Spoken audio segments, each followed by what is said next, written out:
Әнші қоян. Баяғыда бір жас аңшы тундрада аң аулап жүріп, бір топ көжегімен қаперсіз жайылып жатқан қоянды көріпті де, бұқпан тайлап қастарына жақындапты. Қоян аңшыны байқап қалып, «Қашыңдар, еріңдер соңымнан!» деп айқайлапты көжектеріне. Көжектері енесінің соңынан томпаңдай жөнеліпті. Аңшы қуып беріпті. Қуа-қуа енді жақындай бергенде алдында арындай ағып жатқан өзенді қояндардың өзенге қарғып-қарғып түскенін көріпті. Ол жағаға жеткенше қояндар арғы бетке жүзіп өтіп, бір төбешіктің тасасына жасырыныпты.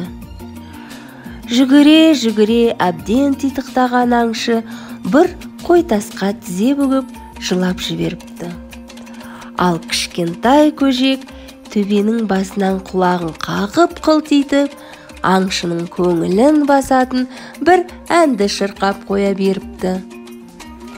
Емін еркін қыдырдық, асыр салып жүгірдік, аңшы келіп қуғанда, өте шықтық судан да, бас алмай ашуын отырсын аңшының, ағын судан шошынып жылағаны не сұмдық.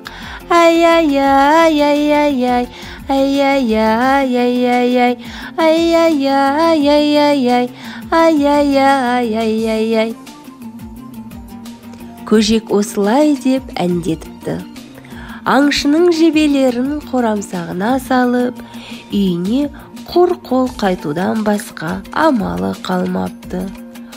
Ол қояндарға садағын көрсетіп, «Қараңдар, қараңдар да тұрыңдар, қояндар, бұдан былай мені алдай алмайсыңдар» деп қаһар төгіпті.